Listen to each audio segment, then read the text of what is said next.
Gospodo i gospođe, dobro večer. Danas novo nismo ništa dobro.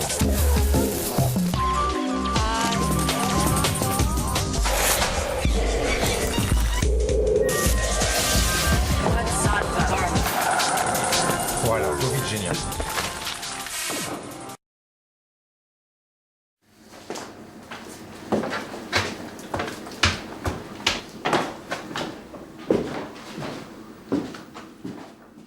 This was my brother's record.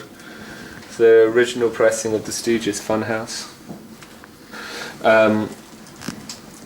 £40. So that was nice of him. Hip hop is a big influence. Chub rock. 1990 Chub rock Johnson on the scene with Rockefeller Green. We had a party the other day. So like there was maybe 200 people here. Maybe not that many, like 150 people. We got given loads of beers, and so we came back. It took us a week to clean it up. I'm not joking, it was horrible. My musical influences, I don't have any that are completely one genre or anything. I think it's like the label. The label isn't really a kind of a genre label. It's just really an extension of my own personal taste. If I like it, then I'll put it out. You know what I mean? It's not like I'm not trying to be a hip hop label or a punk label or anything, but it's just wherever I like it. It's like my own taste, really. Okay. And by the way, what does Mirock stand for? What does it mean? The word Mirock. Well, it's actually there's a graffiti. I used to do graffiti when I was younger, and one time I was out on the train tracks doing some things, and there was this really kind of hard crew of graffiti writers, and we bumped into them, and they were like, we had a bit of a fight, and there's this one guy called Mirock that wanted to like beat me up, and this other guy I knew was like, no, it's all right, leave him alone. So I always thought I'd just call myself Mirock. After the hard graffiti guy. Yeah.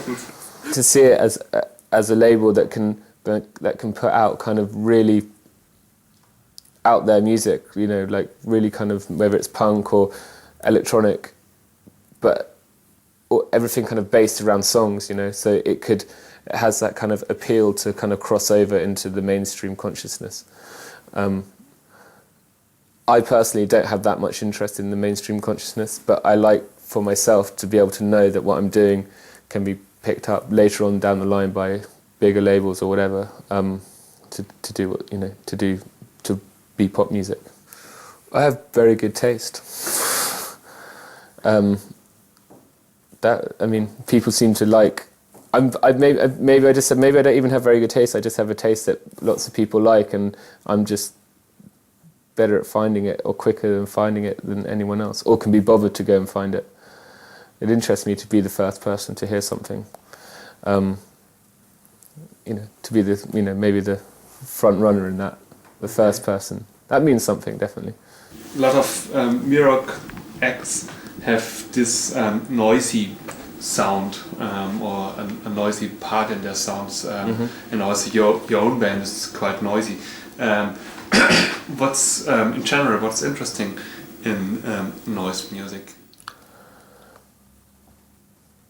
It's loud, it's aggressive. I don't know. It's like, it's always something like, you know, like my dad used to play me all this music and stuff, and from that, you know, it was like they played me all the kind of first level of music, you know, or what I call the first level music, and then it was up to me to get deeper and deeper, and from that, you know, got into the Velvet Underground and Silver Apples and to Suicide and all that kind of stuff, and that was kind of what I discovered for myself. You know, it wasn't something that was given to me. You know, that was something that I scratched the surface and went into it and found it, and that's just what appealed to me. You know, and then when I was much younger, me and my friend Robbie, who sings in the Big Pink, the singer, we started this label called Hate Channel, which was like a kind of industrial noise, and that was just like pure noise, like Merzbow, like white noise, like we put out a few kind of records, and then Robbie signed to a German label, to DHR, you know, Alec Empire's label, digital hardcore. Yeah. So like we used to do lots of kind of digital hardcore parties and stuff. But I like pop music as well, you know. So it was like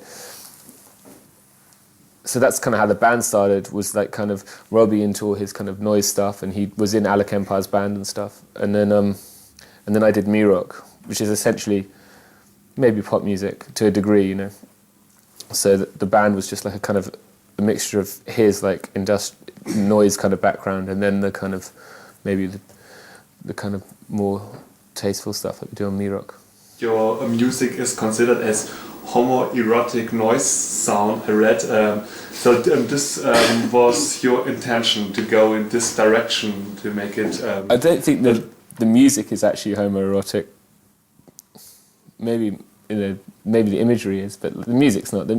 It's just imagery, you know, that kind of goes with it, that we thought was fun, you know, like it's just fun, kind of goofing around, just playing around. The music's definitely not any way kind of, it's just psychedelic noise, really. Okay, what's interesting in this gay image, or what's funny? Oh, it's not funny. Oh, maybe it's funny. It's just something that we just, like, it came from the first photographs. Actually, no, it came from the artwork where we, no, I can't remember how it started. I know, because we needed to make a T-shirt, and I love this picture of, from, what's that movie called? Movie with Keanu Reeves and River Phoenix in it. Do you know what it's called? No? Don't know it now. Oh, well, they're kind of rent boys. Anyway, I just took an image of that, and then everyone really seemed to like that, and then so the next one came, and then this guy Dennis Cooper, you know, he's like a poet writer from kind of downtown New York, from the kind of no wave set. He was like the kind of the William Burroughs of that kind of downtown New York, kind of 1980, and